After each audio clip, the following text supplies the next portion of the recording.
के द्वारा यहाँ पर पहुँचे यहाँ पर और मधेपुरा दूधिया नगर की जनता से हम लोग कुछ सवाल कर रहे हैं और आइए पता करते हैं महिलाओं से। ये बताइए मैडम कि यहाँ पर जो विधायक के लिए मीना शर्मा जी जनसंपर्क कर रही हैं, डोर टू डोर जाकर संपर्क कर रही हैं, आप लोग उन्हें क्यों चुनना चाहते हैं? अच्छी है इसीलिए चुनना चाहते हैं। और क्या क्या मदद करी उन्होंने आपके? आप पानी के टाइम पे उन्हें मदद किया है, जिस समय पानी गया उन्होंने जाके सर्वे किया, उसको जो भी देना है आप बता के दिया है और उनको भी कहा भी है कि पड़ेगा उनको बताना। तो आप उनको वोट देना चाहेंगी, विधायक बनना चाहते हैं? आंटी जी आप बताइए कि यहाँ पर जो विधायक के लिए अभी चुनाव 2022 में आने वाला है, उसमें आप विधायक किसको बनाना चाहेंगी? मीना शर्मा जी। तो मीना शर्मा जी ने आपके लिए कुछ बहुत सारी मदद करी है ना? कुछ क्या? बहुत सारी मदद अच्छी है। अच्छा, मतलब आपके संपर्क में रहते हैं वो लोग, तो वोट आपका उनको जाएगा? कोई जाएगा, विधायक उनको बनाओगे आप? कोई बनाएगा, तो पक्का आएंगी वो? एकदम पक्का। ठीक है जी, बहुत बढ़िया। हम लोग आए हैं और जनसंपर्क जो चल रहा है यहाँ पर, और मीना शर्मा जी यहाँ पर डोर टू डोर जाकर अपना जनसंपर्क कर रही हैं। आइए देखते हैं और लोगों से पता करते हैं कि क्या रुझान है। हाँ जी, हमारे यहाँ बैठे हैं, क्या नाम है आपका? मनोज शर्मा। शर्मा जी ये बताइए कि इस विधानसभा क्षेत्र से जो मीना शर्मा जी यहाँ पर तैयारी कर रही हैं और प्रबल दावेदार मानी जा रही है यहाँ की, क्या रुझान है सर उनका? मीना शर्मा का तो पहले से बहुत अच्छा है, क्योंकि वह हर वक्त जब भी उनका कोई काम नहीं था फिर भी मगर हमारे वार्ड में हर क्षेत्र में घूमना मिलना उनका बहुत ही अच्छा है। और ख़ास तौर पे कोई भी जैसे कहीं छोटा काम हो या बड़ा काम हो, सबसे पहले खड़ी होती है, हमारे सुख दुख में साथ है। सबसे अच्छी हैं काम करने वाले हमारे यहाँ के जो विधायक हैं, विधायक बनने वाले विधायक जो हैं मीना शर्मा जी। अच्छा, ये लगातार जो महंगाई बढ़ते जा रहा है इसके बारे में क्या कहना है आपको? ये तो भाजपा की देन है, वो अपने आप जाने इस चीज़ को, तो वो भुगतना पड़ेगा वो। तो दोस्तों देखते हैं कि और कुछ लोग हैं यहाँ पर। सर ये बताइए तो विधायक के लिए आप किसको लाना चाहेंगे? यहाँ पे मीना शर्मा जी बहुत जोर शोर से जनसंपर्क कर रही हैं। मीना शर्मा जी को क्यों वोट देंगे आप? अरे जब वो आर्मी के यहाँ पर कृपया कर रही हैं हमसे तो उन्हें देंगे। तो वो तुम्हारे साथ देते हैं पहले भी? मधेपुरा में जो कांग्रेस प्रत्याशी हैं जनसंपर्क कर रही है यहाँ पर, मीना शर्मा जी का नाम आ रहा है, तो कैसा लग रहा है, क्या रुझान है आपका? रुझान बहुत अच्छा है और हम जहाँ भी दोस्तों नमस्कार, हिंदुस्तान नेटवर्क रुद्रपुर उधम सिंह नगर से विजय गुप्ता, कैमरामैन सतीश के साथ बात कर रहा हूँ। हम लोग पहुँचे हैं 66 रुद्रपुर विधानसभा क्षेत्र की भावी महिला प्रत्याशी श्रीमती मीना शर्मा जी के आवास पर। शहर में जनसंपर्क करने के बाद जो ज़्यादातर नाम आया है वो श्रीमती मीना शर्मा जी का आ रहा है एमएलए के लिए।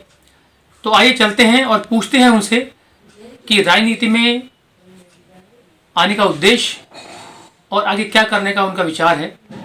चलते हैं श्रीमती मीना शर्मा जी के पास। नमस्कार मैडम। नमस्कार, आपका बहुत बहुत स्वागत है। धन्यवाद मैम। मैडम जी मैं ये जानना चाहता हूँ कि राजनीति में आप क्यों आए और क्या उद्देश्य है आपका? देखिए 2008 में रुद्रपुर नगर पालिका अध्यक्ष का जो सीट थी वो महिला सीट हुई और पार्टी ने मेरे पति अनिल शर्मा जो कांग्रेस के कर्मठ और ईमानदार कार्यकर्ता थे, उनके एक पूरा क्षेत्र में उनकी अच्छी पकड़ थी और उस नाते जब उन्होंने मुझ पर भरोसा जताया तो मैं पार्टी का भी मैंने बहुत बहुत धन्यवाद करती हूँ और यहाँ की जनता का जिन्होंने मुझे 8000 मतों से जिताया। और मैं राजनीति में एक महिला गृहिणी थी और फिर मैं राजनीति में आई और राजनीति में आने के बाद पूरे 5 साल नगर पालिका अध्यक्ष जब रही तो मैंने पब्लिक में जा के पूरी निष्ठा से काम किया, सबके सुख दुख में खड़ी रही। और जब 13 में यहाँ पर रिजर्वेशन सीट हुई तो उसके बाद दोबारा रिजर्वेशन सीट हुई, पर कुछ भी पद पर ना रहते हुए फिर भी मैं जनता के बीच में लगातार बनी रहती हूँ, क्योंकि जब एक फील्ड में आते हैं तो हमें ईमानदारी के साथ और निष्ठा के साथ उस पद को निभाना चाहिए और जनता का हमेशा मुझे अपार स्नेह और समर्थन मिलता है। आने वाले समय में यहाँ से जो हमारे पहले विधायक भी रहे हैं और मंत्री भी रहे हैं, ऐसे तिलकराज बेड़ जी जहाँ की इच्छा से उन्होंने लड़ने का मन बनाया है, तो ऐसे में हमने पार्टी के सामने दावेदारी भी की है और पार्टी हमें विधायक का टिकट देंगी।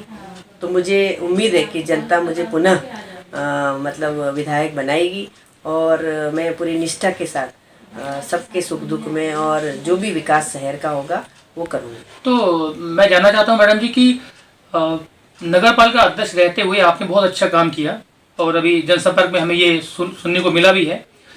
तो अगर हाईकमान ने अगर आपको विधायकी का टिकट दिया और अब अगर आप विधायकी जीत गई तो आपका क्या उद्देश्य है जनता के लिए, यहाँ की रुद्रपुर की जनता के लिए करने के लिए? देखिए, अगर पार्टी ने हमें विधायक का टिकट दिया और जनता ने हमें बनाया तो बहुत सारी समस्याएं अभी है रुद्रपुर की, चाहे पार्किंग की हो, चाहे ड्रेनेज सिस्टम हो, और महिलाओं को सशक्त बनाने के लिए उनकी रोजगार की बात हो, युवाओं को भी आगे लाने के लिए, और एजुकेशन में भी यहाँ और हेल्थ में भी यहाँ पर बहुत सारी ऐसी काम करने की ज़रूरत है कि हमें, और हाईटेक सब्जी मंडी है, बहुत सारी चीज़ें हैं वो करने की हमें ज़रूरत है। और जो हमारे फड़ वाले हैं, लघु ठेली व्यापारी हैं, इनको भी कहीं ना कहीं उनको स्थायीकरण करने की ज़रूरत है। इन सब पहलू पे हम आगे काम करेंगे और अपने शहर को आगे बढ़ाने का काम करेंगे। अच्छा मैडम, ये बताइए, जो आज कल इतना महंगाई का दौर चल रहा है तो उसमें क्या कहना चाहेंगे आप जनता से या सरकार से कि इतनी महंगाई जो बढ़ रही है, इसको अगर आपकी सरकार बनती है तो क्या आप इन गरीब लोगों के साथ चलेगी? वो चाहे वो रसोई से हो, सिलेंडर हो, गैस सिलेंडर हो, चाहे पेट्रोल हो, डीजल हो, सब्जी हो, और यहाँ तक कि आटा और चीनी भी बहुत महंगा हो चुका है। तो अगर आपकी सरकार आई तो क्या गरीबों का साथ देंगे? कुछ रेट कम होगा, क्या महंगाई कम होगी? देखिए, पिछली बातों को मैं आगे बढ़ाते हुए कि हमारे रुद्रपुर में नजूल का भी बहुत बड़ा मुद्दा है। उस मुद्दे पे भी हरीश रावत जी ने पॉलिसी बनाई थी और सरकार चेंज होने की वजह से वो पॉलिसी डंप हो गई। पुनः हमारी कांग्रेस की सरकार आएगी तो इस नजूल वाले मुद्दे को भी हम हल करेंगे। और अभी आपने बात कही महंगाई की, जब कांग्रेस की सरकार थी तो 400 रुपये सिलेंडर, गैस सिलेंडर मिलता था, डीजल पेट्रोल भी 68 रुपया 70 रुपया था, और सरसों का तेल भी 72 रुपया था। और अच्छे दिन का वादा करके जो भारतीय जनता पार्टी सत्ता में काबिज हुई, आप खुद जानते हैं कि 7 साल में महंगाई चरम सीमा पर है।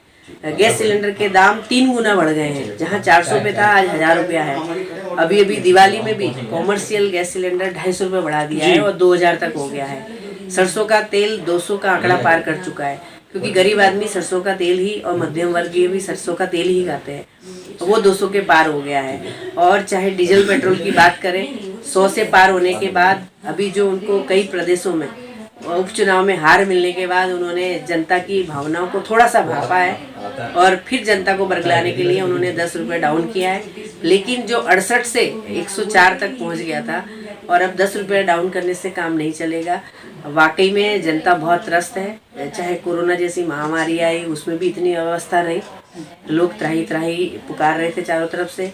महंगाई ने भी उनकी कमर तोड़ रखी है, और ऊपर से जो रुद्रपुर में बाढ़ आई उसमें भी हमारा आम जनमानस बहुत परेशान है। बहुत सारे लोगों की पूरी जमा पूंजी ख़त्म हो गई है, और ऐसे में 38 रुपये चेक के लिए भी वो धक्के खा रहे हैं। तो मैं यही कहना चाहती हूँ शासन प्रशासन से भी कि गरीबों के हित में आगे आए, और जो बाढ़ पीड़ित अभी सर्वे से वंचित है या उनको चेक या राशन किट नहीं मिली है तो वो जल्दी से जल्दी उपलब्ध कराएं। तो मैम, जैसे अभी बहुत सारे लोग इस चेक से या किसी तरह की मदद से वंचित हो गए हैं, और इस दौरान अगर आपकी सरकार बनती है, क्योंकि 4 से 6 महीने का टाइम है, तो क्या आप उन गरीब लोगों के लिए जो बाढ़ में अपना सब कुछ खो चुके हैं, और दूसरी सरकार ने उनको 3800 रुपये का एक चेक थमा दिया है जिससे कुछ पूर्ति नहीं होती है, तो क्या आप उन गरीब लोगों के लिए कुछ मदद करेंगे? क्योंकि हमने अभी जो सर्वे किया है तो बाढ़ पीड़ित जो लोग थे उन्होंने आपका नाम लिया कि मैडम ने हमें, मीना शर्मा ने हमें ये सुविधा मुहैया कराई, या मीना शर्मा ने हमारी ये हेल्प करी, वो हेल्प करी।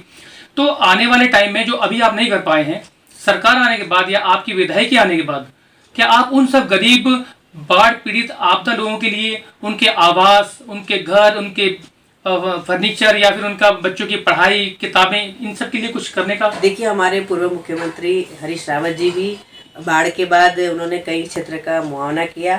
डीएम से भी उन्होंने बात की कि जल्द से जल्द इनको अहितुक मदद दी जाए, और उन्होंने बोला कि जिनके मकान गिर गए हैं या जिनका बिजनेस, दुकान है या बहुत सारा व्यापार है वो ख़त्म हो गया है, ऐसे लोगों का आकलन हो। जिनके जानवर चाहे बह गए हो चाहे ख़त्म हो गए हैं, ऐसे लोगों का भी आकलन करके इनको जल्द से जल्द मदद दी जाए। लेकिन अभी ये सरकार सोई हुई है, अभी तक सर्वे भी नहीं हो पा रहा है सही से, और अभी उन लोगों की मदद के लिए उनको आगे आना चाहिए। रावत जी अभी परसों भी वापस आए थे जानकारी लेने के लिए कि कितनी मदद मिली या किस किस को नहीं मिली। और कांग्रेस पार्टी भी, कल भी हम लोग धरने पे बैठे थे बाढ़ पीड़ितों को लेके, और लगातार प्रशासन के संपर्क में है। रावत जी ने कहा है कि 15 दिन के अंदर अंदर इन बाढ़ पीड़ितों को पूरी तरह से मदद नहीं मिली तो वो हड़ताल पे या धरने पे बैठेंगे। और कांग्रेस जब तक बाढ़ पीड़ितों को पूरी मदद मिल नहीं जाएगी तब तक लगातार लड़ाई लड़ेगी, और आने वाले समय में कांग्रेस की सरकार आई तो किसी न किसी रूप में पुनः उनकी मदद की जाएगी। तो जीतने के बाद यहाँ पर मैम आप जो काम करेंगी, तो क्या आपका विधानसभा क्षेत्र का क्या विकास का करने का उद्देश्य है? क्या आप और कुछ एक्स्ट्रा करना चाहते हैं जो अब तक की विधायकी ने या सरकार ने नहीं किया? सबसे पहले तो हमारे यहाँ चाहे गरीब वर्ग, मध्यम वर्ग या किसी भी जाति समाज या किसी भी पार्टी के लोग, चाहे हम चेयरमैन थे आते थे तो पूरा सम्मान रहेगा, और उनका जो भी संभव काम होगा वो मैं काम करने का प्रयास करूँगी। और रुद्रपुर शहर के विकास के लिए या कई सारी ऐसी समस्याएं हैं, चाहे पार्किंग से लेके मैंने बताया, हाईटेक सब्जी मंडी है, ट्रांसपोर्ट नगर की है, या स्कूल का उच्चीकरण होना है कई जगह, जैसे हमारे मेयर जी ने GGIC गर्ल्स कॉलेज लाए थे। तो महिलाओं के सक्षम होने के लिए, युवाओं के रोजगार के लिए पूरी लड़ाई लड़ी जाएगी और उनको आगे बढ़ाने के लिए काम किया जाएगा। जैसे अभी मैं कुछ सुना है कि जिसकी सरकार है, जिसकी विधायकी है यहाँ पर, चाहे वो किसी भी बीजेपी की हो या फिर कांग्रेस की हो, तो अभी अगर कोई भी दूसरी पार्टी का सदस्य या पूर्व कोई भी मंत्री या पूर्व कोई पार्षद या सभासद अगर वहां पहुंचता है तो उसे वो वाली बात या वो इज्जत या वो सम्मान नहीं दिया जाता है कि वो दूसरी पार्टी का है।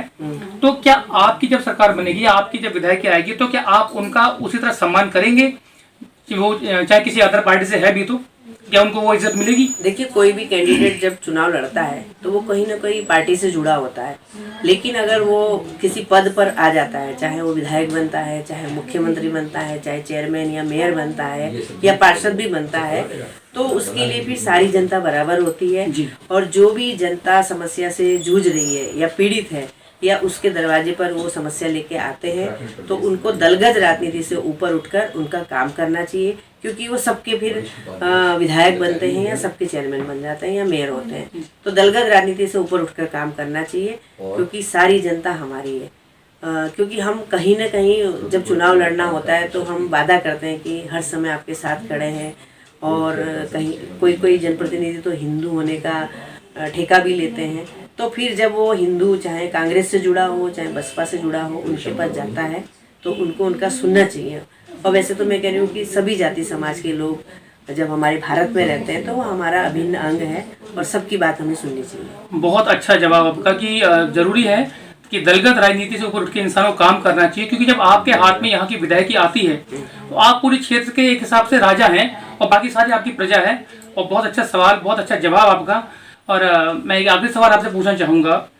हमारी आदरणीय श्रीमती मीना शर्मा जी पूर्व नगर पालिका अध्यक्ष यहाँ की और 66 विधानसभा क्षेत्र की भावी प्रत्याशी हैं कांग्रेस पार्टी से। एक मैं और सवाल आपसे जानना चाहूँगा मैम कि जो कोविड-19 की महामारी है जिससे पूरी दुनिया तबाह हो चुकी है या दुनिया त्राही त्राही मची हुई है, इसमें आपका क्या संदेश है हमारे रुद्रपुर जनता के लिए या हमारे उत्तराखंड के लोगों के लिए कि वो किस तरह इसका पालन करें या कर रहे हैं, और अगर और आगे उनको और इससे बचाव करना पड़े तो क्या संदेश देंगे आप? देखिए, जिस तरह से भारत में या सारे विश्व में कोरोना महामारी फैली थी और उनकी दोनों जो लहर में हमने देखा, पहली लहर में लोग रोजगार से त्रस्त हुए और अचानक लॉकडाउन लगने से बहुत सारी परेशानी आई थी।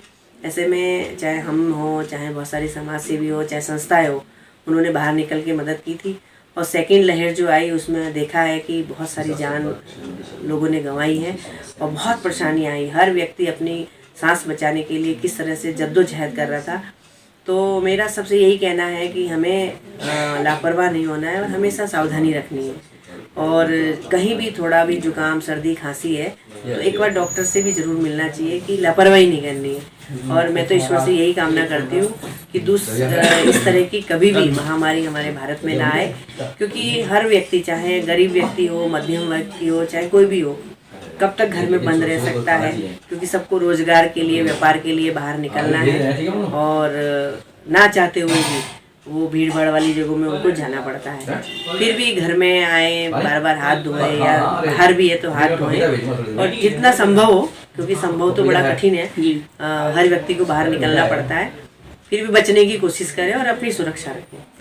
बहुत बहुत धन्यवाद मैम, बहुत अच्छा लगा आपसे बात करके, और खासतौर से आपका जो रुझान है और जनता का जो आपके लिए प्यार है वो आप ऐसा बना रहे। धन्यवाद। तो दोस्तों, ये थी हमारी पूर्व नगर पालिका अध्यक्ष रुद्रपुर श्रीमती मीना शर्मा जी, और कांग्रेस पार्टी की भावी प्रत्याशी 66 विधानसभा क्षेत्र रुद्रपुर से।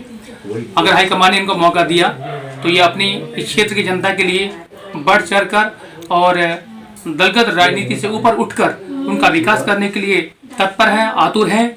मैं विजय गुप्ता, हिंदुस्तान चैनल न्यूज़।